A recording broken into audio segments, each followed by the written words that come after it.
Welcome. Today, 4 stories that matter greatly to the life of the city. First, a federal judge has ruled that the New York City Police Department's massive stop-and-frisk effort could be both unconstitutional and racially biased. So a massive lawsuit can proceed that could put the police brass up against the wall. We'll also examine student loan debt. Is it really a crisis or an issue overblown by presidential politics? Then, did you know that the Nuclear Regulatory Commission has quietly relaxed emergency preparedness standards? What might that mean for those of us in the glow of the Indian Point reactor? And the convenience store chain 7-Eleven expanding big time in New York City. Will the corner bodega be able to survive? And why should we care? But let's begin with stop and frisk, which is shorthand for the police department's policy of stopping, questioning, and sometimes frisking. Well, last year, nearly 700,000 citizens, 85% of them Black or Latino. The Fourth Amendment is designed to protect all of us from unreasonable search and seizure. The Center for Constitutional Rights, or CCR, sued, and their case just won class action status. Joining us now, CCR lawyer Sunita Patel. Welcome to the program. Thank you for coming in. Thank you for having me. And explain to the viewers what class action status is. Why is this ruling significant? Well, this is a groundbreaking decision for many reasons. One reason is that now we have a class of hundreds of thousands, potentially hundreds of thousands of people who've been unlawfully stopped and frisked under the New York Police Department's practices of stop and frisk. And the reason that a class action is so meaningful is that it was really created and it became the driving force to protect populations of all types, whether it's minorities or women or other disadvantaged groups, from the real repression of the state. I mean, it was the vehicle for the civil rights movement to bring equality in this country. So if this is a class action suit based on constitutional questions, this isn't, do you like stop and frisk or do you not like stop and frisk? This is stop and frisk is unconstitutional, allegedly, under civil rights laws, under the Fourth Amendment search and seizure protections. Why do you claim that the stop and frisk policy is unconstitutional? So what we are alleging, and what I think the judge has said there's substantial evidence to prove this even, is that, you know, eventually when we get to trial, is that there are Fourth and 14th Amendment violations going on here. So that means that we have a real vast problem in the way that the New York Police Department effectuates stop and frisks throughout the city. And it means that we have Black and Latino individuals being disproportionately singled out for this practice. And the Fourth Amendment requires that there be reasonable suspicion that a crime has been committed or is about to be committed in order for an officer to stop and question you. And the judge recognizes in her decision that this is a fundamental liberty interest that all of us have, and it's just not something that the New York Police Department can push aside because it believes that it can just sweep through neighborhoods and stop anyone. Well, we'll get to the individual suspicion question and the racial question in a minute. I want to put up on the screen an actual form that the NYPD uses to train police officers on how to do stop and frisk legally. And you can see the words Police Student's Guide, Policing Legally, Street Encounters. Tell us about this form and why you think it raises constitutional questions. Well, this is the form that the police officers fill out and that they're supposed to fill out in order to document any kind of a stop encounter. The portion of the form that I think is really relevant and useful is this section that talks about the circumstances which led to the stop. And there's some very interesting data and an analysis that came out of Professor Jeffrey Fagan's expert report that was submitted in support of our litigation. And according to Professor Fagan's analysis, he found that well, let me just back up and say that he analyzed 2.8 million stops between 2004 and 2009, and that's one of the most comprehensive data analysis it is the most comprehensive data analysis that's been done for the stop and frisk data. And what the judge really took note of is that there's been 170,000 unlawful stops between that time period just based on what's going on this form. So you see furtive movement. What does that even mean? Now that's, viewers, you'll see furtive movements second from the top on the right-hand column. Go ahead. And 62,000 times officers listed only furtive movement. And the judge said this is a very nebulous category, and those stops are facially unlawful, which means that just on their face that they are unlawful stops. There's several other categories that raise suspicion. For example, suspicious bulge. I mean, what does that mean? And the fact is that the cops use it about 10% of the time, but there's been less than 1%, 0.1% of gun retrievals. So it's very curious how this form actually correlates to what's going on the street. Can we put that form back up? Do we have that for another minute? Okay, let's go through a few of these, because I think this is really central to people's understanding of what stop and frisk is from the NYPD's point of view. So the first one on the upper left, carrying objects in plain view used in commission of a crime, e.g. a Slim Jim or pry bar, etc. You wouldn't have a problem if somebody saw that, if a police officer saw that in plain view and stopped somebody, right? Well, I think the question is, what is the NYPD doing to ensure that when an officer checks these boxes, that there is actually a basis and underlying for these check marks. Now, the next one I think is really key. Also, fits description, which means fits description of a particular suspect who they're looking for. Now, Deputy Commissioner Paul Brown told me that this is the overwhelming reason that so many people are stopped, is that they're looking for suspects in crimes that have been committed.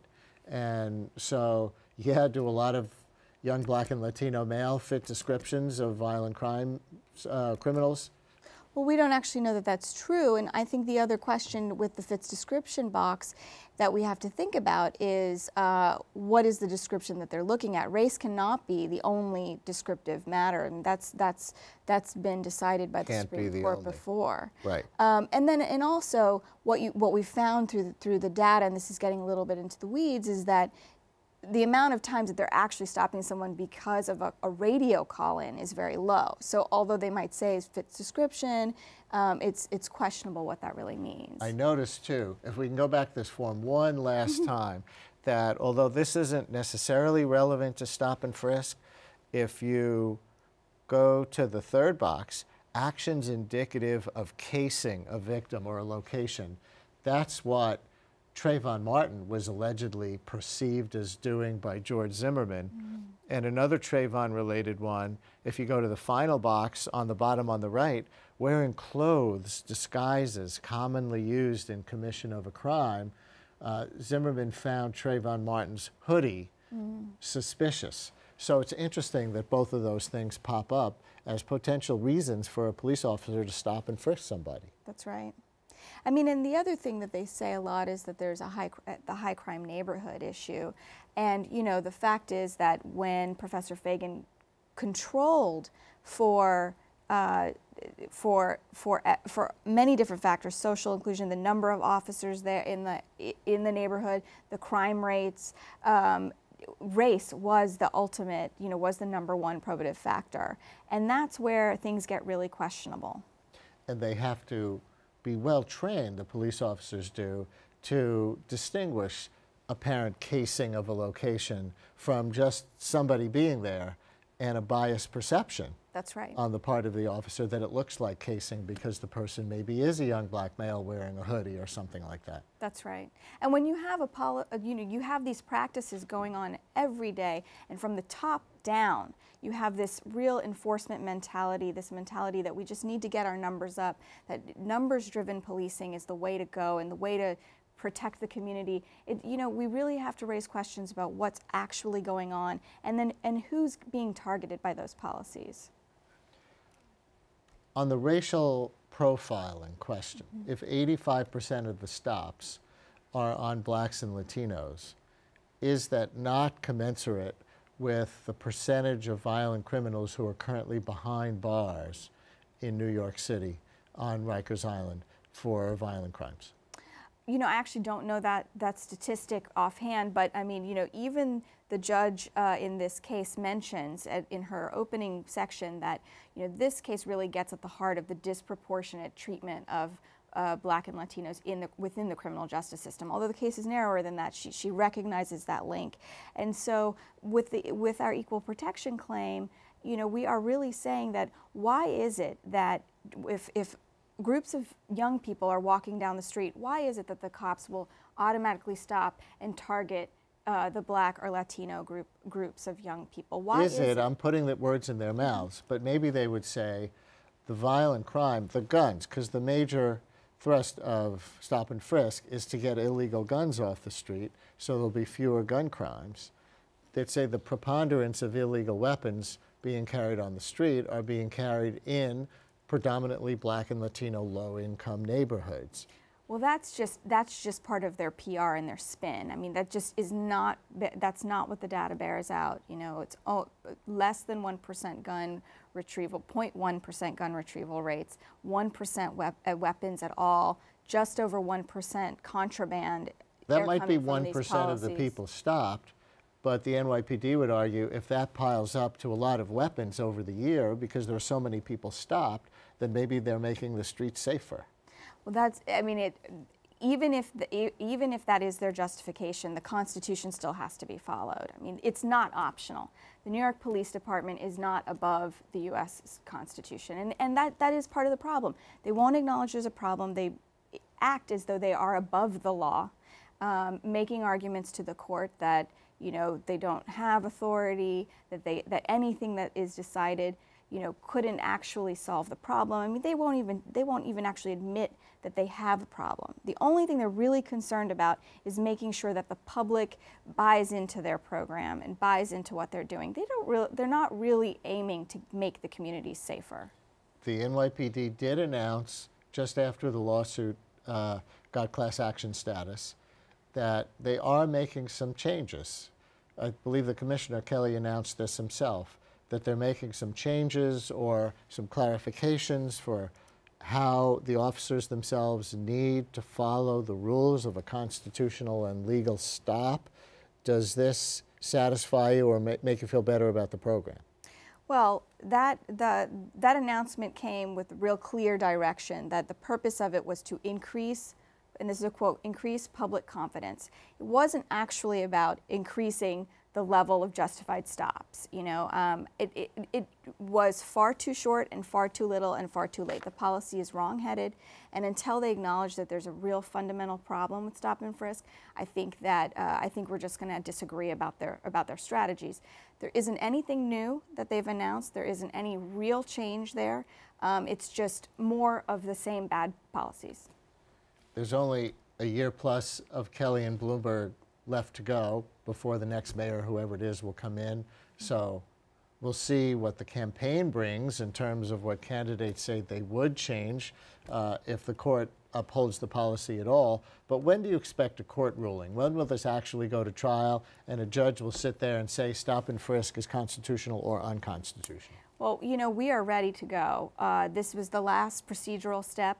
Really is dependent on whether or not the city is going to decide to appeal the decision. You know, and again, here I think the best solution would be for us to sit down at a negotiating table or to let the case go to trial instead of gumming this up in the courts, delaying something that we really need to see justice around. As a constitutional question with heartfelt positions on both sides, this has the earmarks to me of something that's going to wind up in a few years at the U.S. Supreme Court. So we'll see. Okay. Thank you very much for coming. Thank you. Next up, are students really on the rack for racking up too much loan debt, or is it the numbers that are tortured? Stay tuned. Mom, I'm not going to go to college. What are you saying? You've got to go to college. Well, they offered me a job and... Son, college is much more important. No. Yes. No, Mom. Yes. Anyways, it's my decision. Okay, well then decide what degree you're going to get because you will go to college. Their tomorrow depends on your words today. The Hispanic Scholarship Fund has the information you need to help your kids go to college.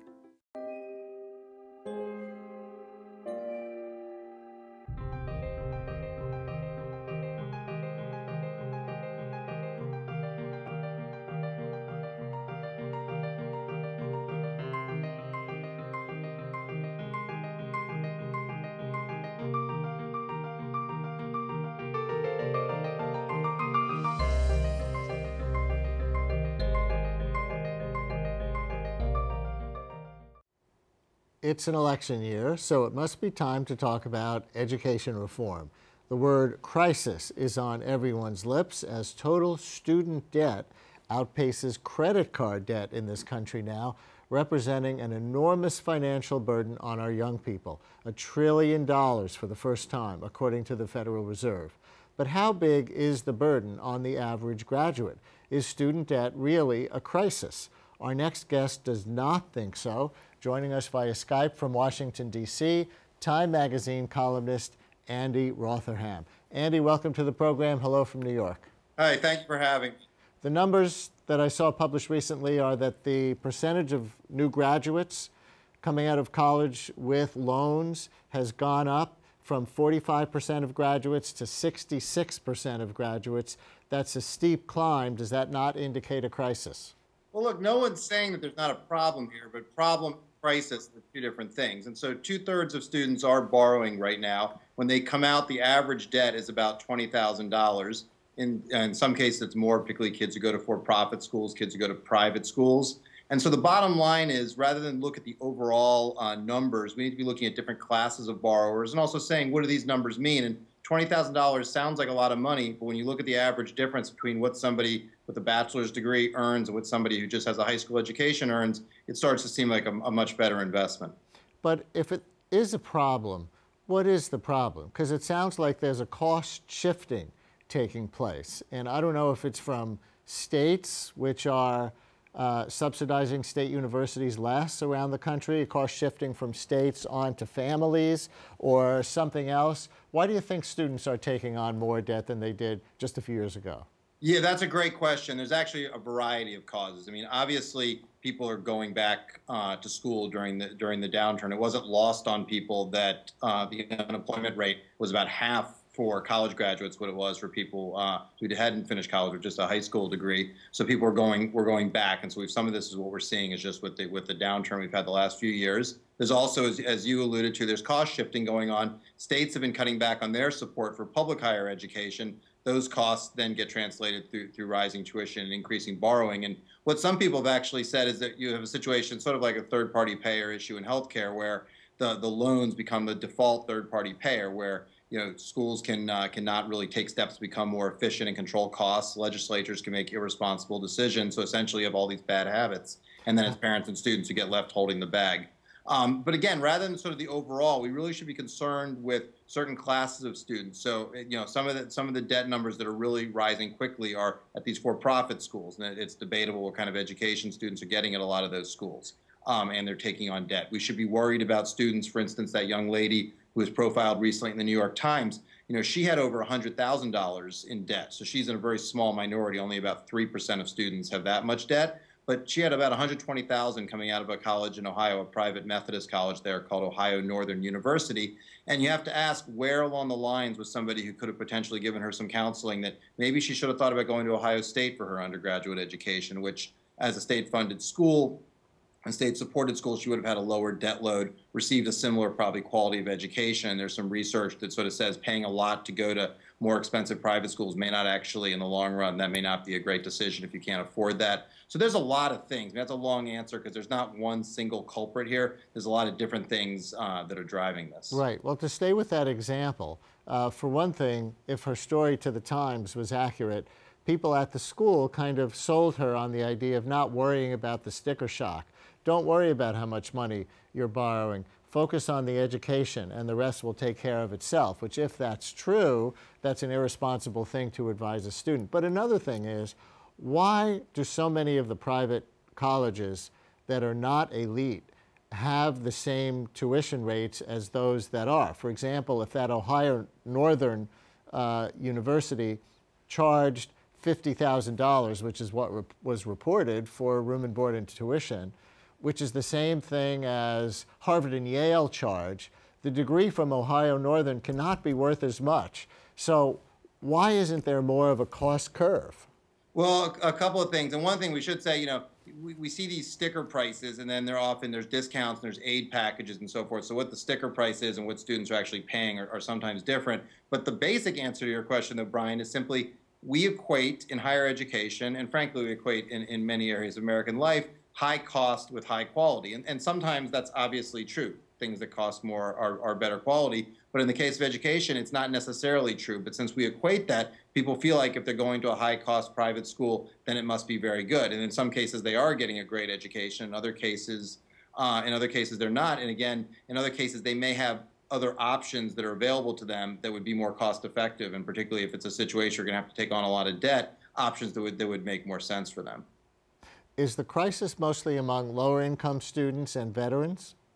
Well, I wouldn't say it's mostly, but those two groups. So, and this is one of the frustrating things with the way some of the rhetoric around sort of the student loan issue has been. The last thing we want is for low-income students to hear this message and say, I shouldn't go to college, either to say, well, Peter Thiel's right and I should just, go out and try to do a startup, or that college is too expensive and it's not worth it. The data is very clear, and Ron Haskins at Brookings has done a lot of work on this, on sort of looking at social mobility. And low-income kids have really the most to gain by going to college. It helps them get a rung on the economic ladder. It helps them have better outcomes than their parents did. And so we should be supporting them, and we should be supporting them through different aid programs and so forth, and keeping college affordable for them. And sort of a more broad issue is the lack of economic diversity at a lot of elite schools, and just the lack of economic diversity in higher education. So we should be worried about making sure those students have access, making sure we're targeting as much federal aid as possible on them, and really giving them a step up. It's one of the best things we can do to sort of increase opportunity.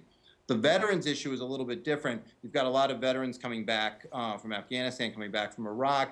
They want to go back to school. They want to get an education. And in many cases, they have benefits that they've earned as part of their service. The GI Bill. A lot of them are exactly. A lot of them are going to these for-profit schools, and there's some concern. There's an increasing concern among veterans groups that a lot of them are being lured into these schools, and again, not necessarily getting the quality of education that they deserve, that they're paying for, and that there may in fact be other options for them. And in particular, because of the way some of the federal policies work around these aid rules, it allows these schools to sort of collect federal aid from multiple sources in a way that they wouldn't be able to just under, for example, the Pell Grant program. You mentioned Peter Thiel.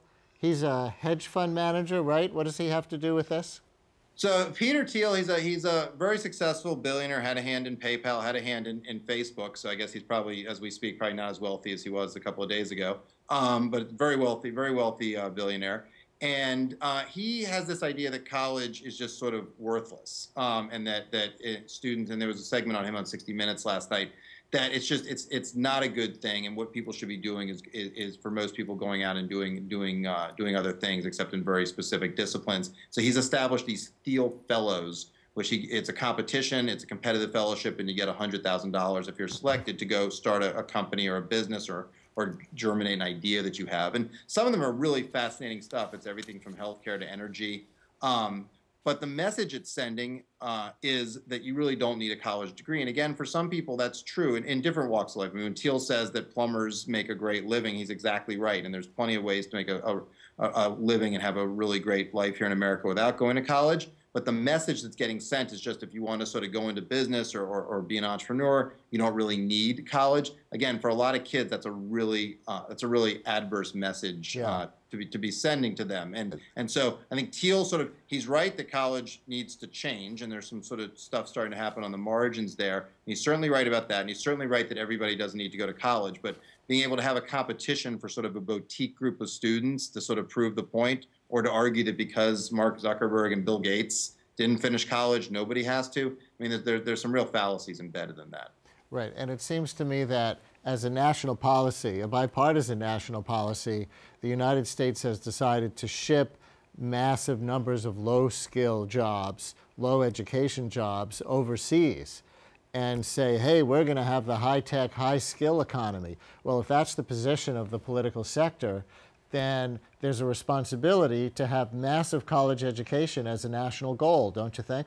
Yeah, look, absolutely. The economy is shifting and it's becoming more skills and knowledge based. And again, like just during the last recession, you saw real differences in unemployment rates based on educational attainment. And so, there was the higher number of PhDs were out of work than ever before, and that attracted attention. But still, that was only a couple of percent unemployment rate among people with PhDs. Among people with bachelor's degrees, unemployment right now, last time I looked, it's around 5%. It's much higher for people who haven't finished high school or even just have an associate's degree. I mean, educational attainment, the returns to it have been increasing, and so people are not surprisingly seeing that as one strategy to insulate themselves in this changing world. And again, we should encourage it, and we should particularly be encouraging it for low-income Americans who have just disproportionately not been able to benefit from this historically. Even right now, only 8% of low-income students get a bachelor's degree by the time they're 24. Those are the kinds of problems we have to tackle if we're really serious about breaking the cycle of poverty. I think those are such important stats to remind people of. Before you go,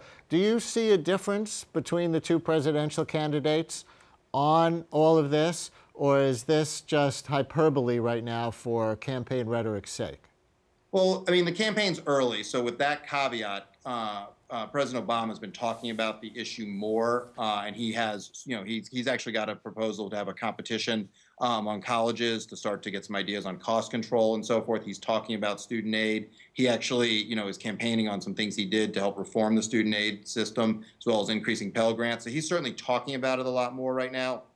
And you saw with Mitt Romney, as soon as the president brought up the student loan interest rate issue, which actually isn't the enormous issue it's being made out to be for new loans, the interest rates could go up. Romney immediately acceded. And so I think you could say right now that President Barack Obama has the advantage on that. Again, the campaign's early, and so sort of how the Romney people respond, they still have plenty of time to respond. But right now, the president seems to be doing much better on the issue. Well, as the economy shifts longer term, I think this is one of the biggest issues our country faces. Thank you very much for giving us a sober take.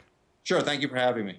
After the break, as conflict in New York State rises over the Indian Point nuclear power plant, have we learned anything from Fukushima? Ma, guess what? I went back to college. No, I didn't quit my job. I'm finishing my degree with a CUNY Online Bachelor's in Business.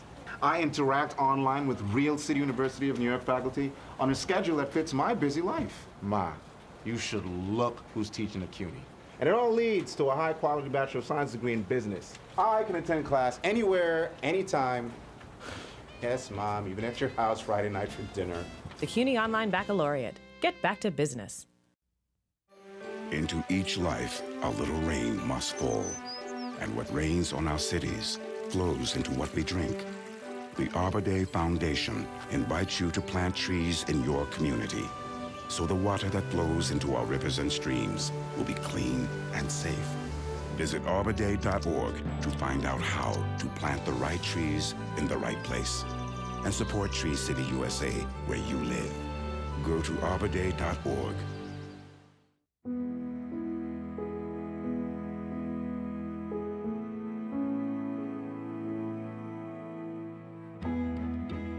Do your part. Visit feedingamerica.org/hunger and find your local food bank today. Welcome to the Solar Generation Road Trip. If you want to know how solar energy is working for America, you have to go out and ask America. We're talking to people from coast to coast who are using solar power every day. From a few panels on a homeowner's roof to large solar plants with enough utility power for a whole town. Solar energy is working for America now, saving us money, creating new jobs, and giving our world a brighter future. Go solar! Welcome to the Solar Generation. We learned this week from the Associated Press that back in December, without fanfare, the Nuclear Regulatory Commission relaxed the rules around emergency planning for a nuclear accident. Fewer people would be evacuated at first, and fewer drills. Also, last week, the annual public hearing of the safety of the Indian Point plant took place, one of the first since the Fukushima disaster, for the plant that's just 35 miles north of the city line, Indian Point. Are we learning from Japan's meltdown? Joining us, Janice Dean. She works in the Environmental Protection Bureau of the New York State Attorney General's office. Also with us, Paul Gallay, president of the environmental group, Riverkeeper. Welcome to both of you. Thank you very much for coming on. Paul, is it right to talk about Fukushima and Indian Point in the same breath at all, in your opinion? Well, of course, and we're learning the lessons of Fukushima as we sit here. The main lesson your viewers need to understand is that the federal government is not able to protect us from a Fukushima-level accident any better than the Japanese government was able to protect the people of Japan. You have earthquake faults below Indian Point that they didn't even know about when they sited the plant. There's been a huge increase in the population around the plant. And the issue of evacuation planning is so bad that even Governor Pataki's hand-picked consultant found that the evacuation plan for Indian Point is a paper plan for a paper emergency, which has since gotten even more lax. But do we need to look at the specific parallels and potentials for a specifically similar accident? Certainly there isn't going to be a tsunami on the Hudson River, not one that's going to have not anything that we can foresee that's going to elevate the water levels so much that it's going to knock out the electricity at the plant, knock out the backup electricity at the plant, and cause the thing that happened at Fukushima that most people said couldn't be predicted. I think that's right, Brian, but the thing to remember about Fukushima in relation to Indian Point is that it is a lesson that severe accidents can happen, and it's that sort of motivation that motivates the Attorney General's office to force the most publicly transparent proceeding for the relicensing of this plant. You might know that American nuclear reactors were licensed and were designed for only 40 years. This plant now wants an additional 20 years, and the state has intervened, as Riverkeeper has, in that proceeding, and Attorney General Schneiderman is focused on the most aggressive challenge to a nuclear license that has ever taken place in this country. We are litigating a record number of contentions. In December, we put in more than 400 documents in support of our challenge. We want to make sure that this is the most clear and transparent proceeding that has ever taken place, given the close proximity of this plant to 17 million New Yorkers and others in the area. To be clear on your position, and you represent New York State Attorney General Eric Schneiderman, Governor Cuomo has said that he wants Indian Point shut down. Is that the State Attorney General's position? Well, I can't speak for Governor Cuomo, of course, but I can say that Attorney General Schneiderman has raised a number of novel issues in this proceeding, including some that have never been raised, and we think it's very important to address issues unique to Indian Point. Again, 17 million people within a 50-mile radius. That's the largest of any nuclear power plant in the country or anywhere, and those issues include severe accident mitigation alternatives. That's a mouthful. They're called SAMAs. We are the first party to have raised that issue and to have advanced that issue through the licensing process. Particularly at this plant, Attorney General Schneiderman feels that it's critical to have a full examination of the potential impacts of a severe accident given the population density. You know, some people are going to roll their eyes and say, gosh, you environmentalists, you don't want to develop the state's natural gas potential because of possible problems. You want to shut down the nuclear power plants with the energy they're providing. Wind and solar and things like that just aren't ready at the massive scale that New Yorkers consume electricity. So where's reality in this? Reality is that Riverkeeper and the Natural Resources Defense Council hired a very reputable mainstream consulting firm that certified based on state information we have enough power surplus in this region to shut down Indian Point immediately and carry through until the year 2020 without doing another thing. And then in those 8 years between now and 2020, we can build more than twice Indian Point's power through a combination of energy efficiency, refurbishing old power plants, bringing new power into the region through new power lines, some of which are already being built and some of which Riverkeeper is supporting, and last, and perhaps even least, wind and solar. So there's a diversified plan that has now been embraced by the New York State Assembly. Governor Cuomo is working on what he calls the energy highway. That is the big fallacy. Indian Point wants you to believe that you can't do without the power. The reality is we can do perfectly well without it. We'll be safer if we do. But some environmentalists have been saying that natural gas is that transitional fuel to the renewable future. Now, with everybody souring on fracking in the environmental community, if you're going to have this transition period where Indian Point is shut down, wouldn't it be more coal, which is really dirty, to get us through that period? Not at all. We can save 30% of our energy demand just through energy efficiency that is readily available, that saves people money, that puts New Yorkers to work, that uses 95% American-made materials.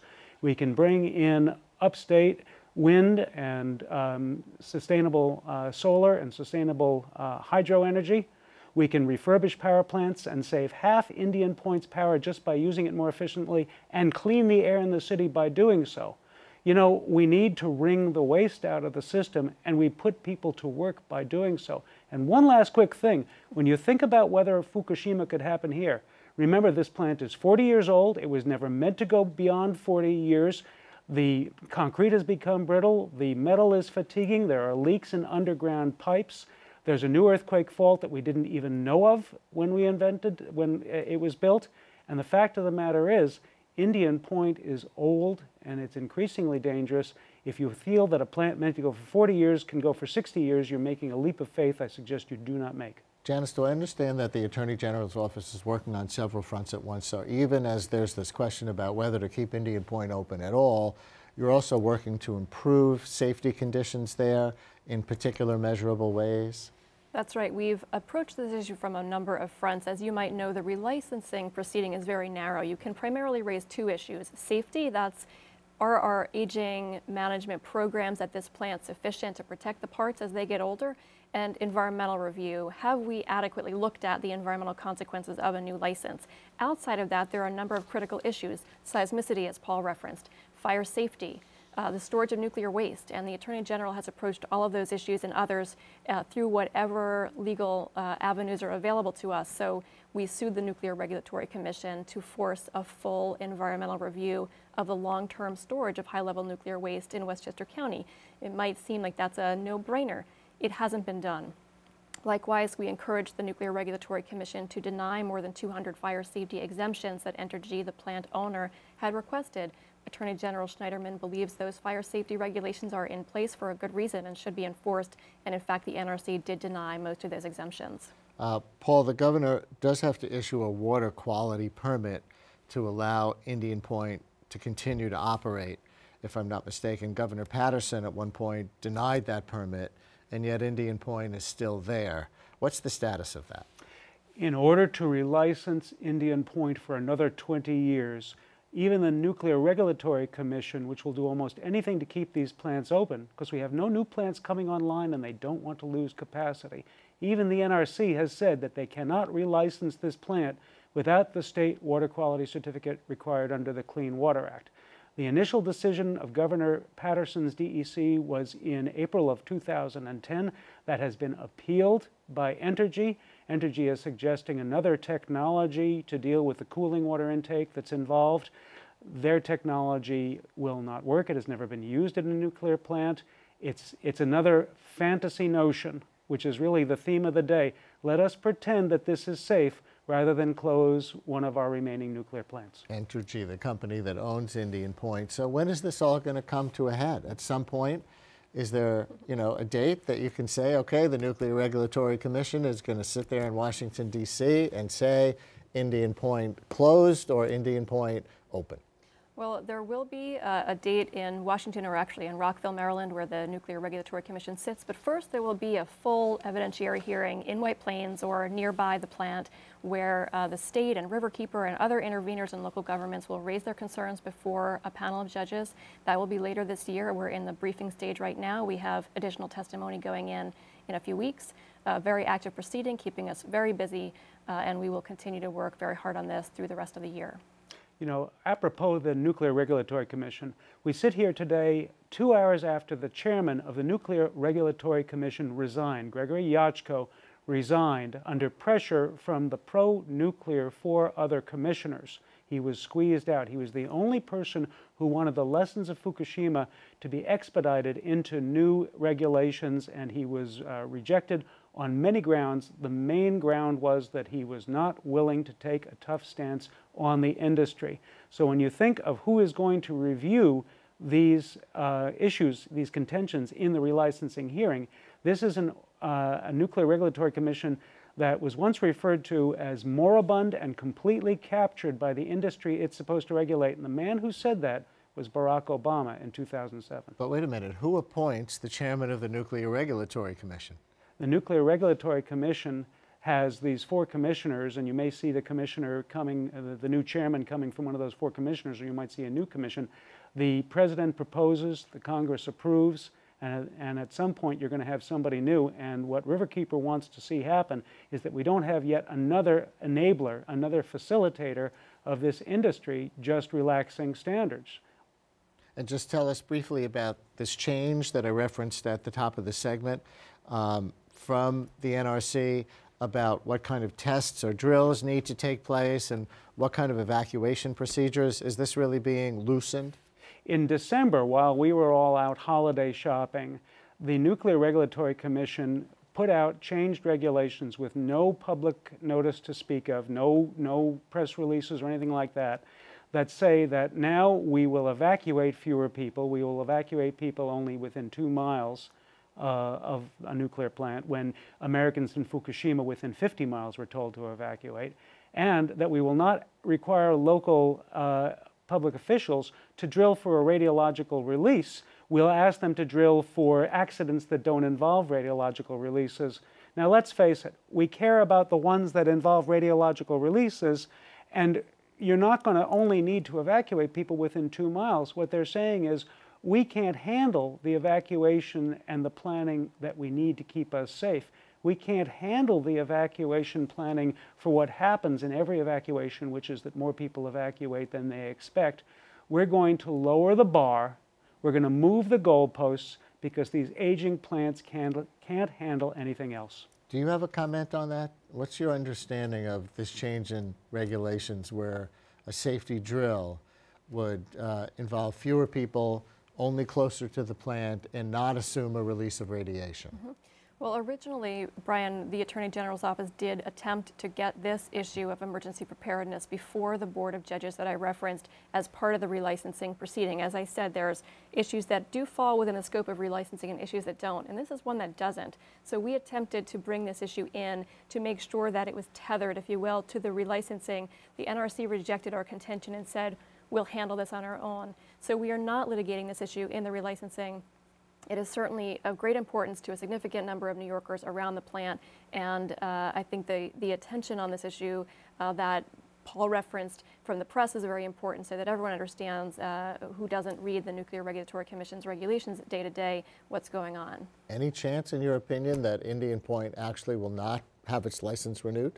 Well, I never like to speculate. I will say this is, as I said, a record-breaking, very hotly contested proceeding, more so than any other in the nation's history, and we're working hard on it, certainly doing our best to bring these issues forward, and we'll continue to do so. You're allowed to speculate. You don't work for the Attorney General.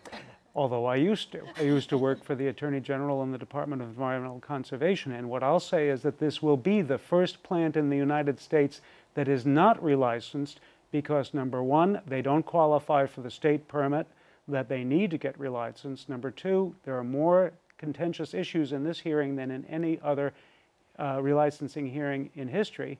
And when this plant is not relicensed, that is when New York will finally be on its way to a truly sustainable energy policy that will put people to work, give us affordable power, and make the region a lot safer. Your prediction, your side will prevail. We will see what happens. Thank you very much. Thank you very much. And up next, 7-Eleven versus the New York bodega.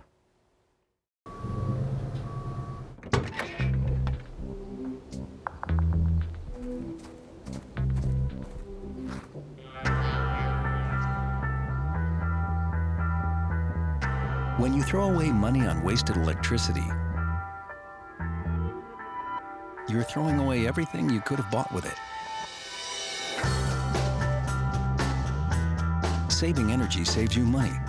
Learn more at energysavers.gov.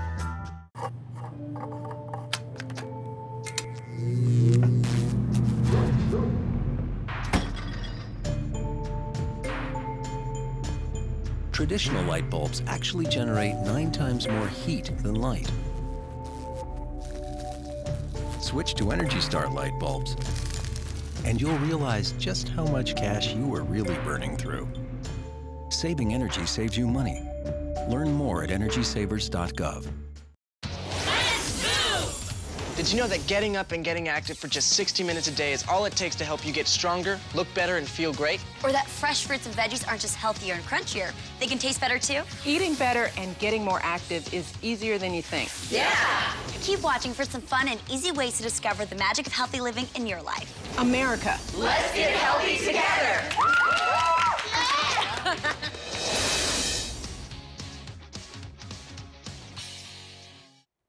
You might say the suburbanization of New York is continuing. We've got Target, Costco, and now, more and more, 7-Eleven. The convenience store chain has 19 outlets in Manhattan alone, It's planning to have over 100 by 2017. Does this mean the end of the New York bodega? And should we care? Writer Willy Staley investigated the rise of the Manhattan 7-Eleven for New York Magazine, and he joins me now. Hey, Willy. Hello. How's it going? Good. So everybody debates Walmart trying to come in. Yeah. Meanwhile, 7-Eleven is craftily putting a store here, a store there. Mm-hmm. Yeah, exactly. They're trying to do 100, and it's all franchise-led, so this isn't corporate growth, as they call it. I know I was really surprised when I saw a 7-Eleven pop up on West 14th Street, for example. Yeah. Like, what? I think of 7-Eleven as the suburbs or the countryside. Right. What's it doing on 14th Street? Yeah, and it's on the Bowery, it's on St. Mark's too. I think it's an American understanding of 7-Eleven to think of it as strictly suburban. It's actually had great success in urban areas in Europe, East Asia, and that's, so when we think of 7-Eleven as strictly kind of a 1-acre lot, parking lot deal, that's actually not how they've been in other parts of the world, and they're looking to move to be more urban, fresher, in New York. Now, the locally owned or family-owned drugstore has had a hard time competing with all these chains that have been proliferating around New York for 15, 20 years now, CVS, Rite Aid, Duane Reade, et cetera, because of scale. Because the chains could buy a lot of stuff much more cheaply than an individually owned little drugstore and basically put the neighborhood stores out of business. Is that what's happening with 7-Eleven versus the bodega?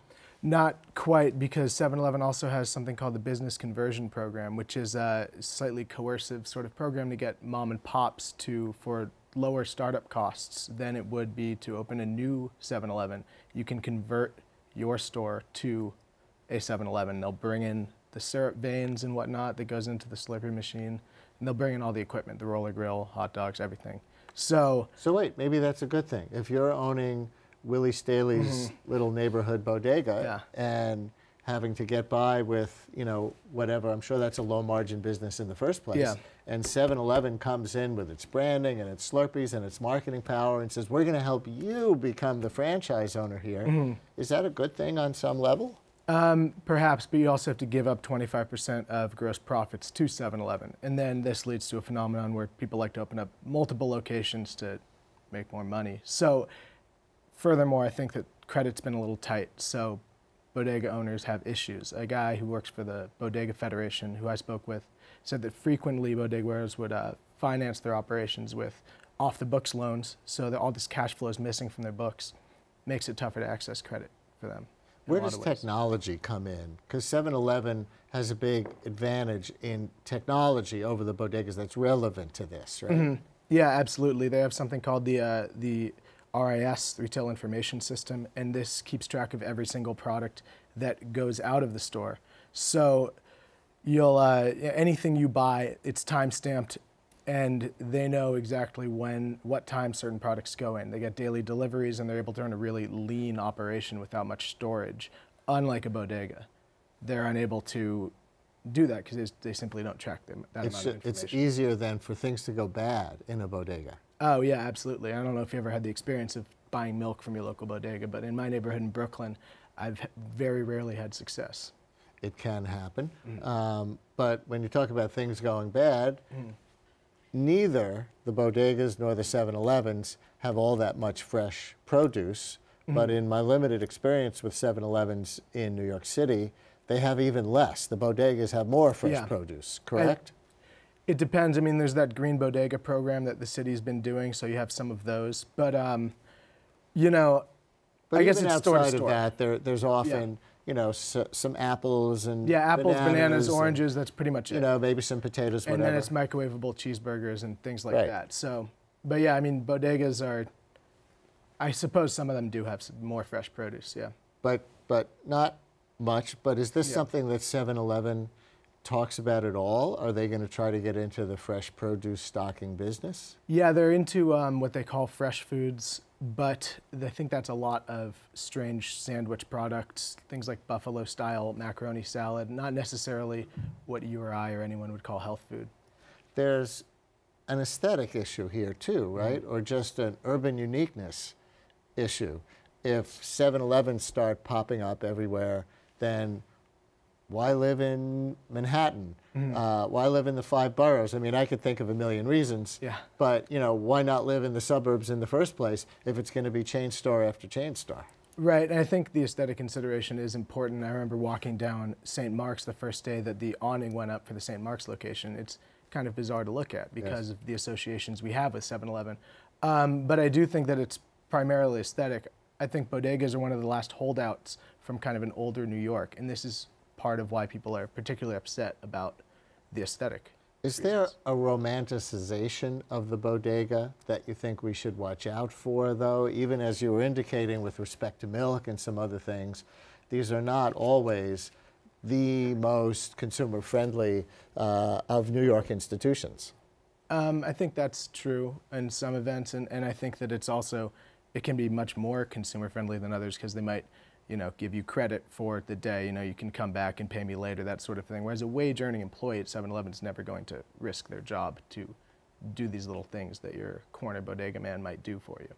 And is it working as a business model for 7-Eleven? I mean, we all know New Yorkers who say they hate chain stores, and then they go out and they buy, you know, their toothpaste in bulk at Target and whatever else. Yeah. Is the same thing happening?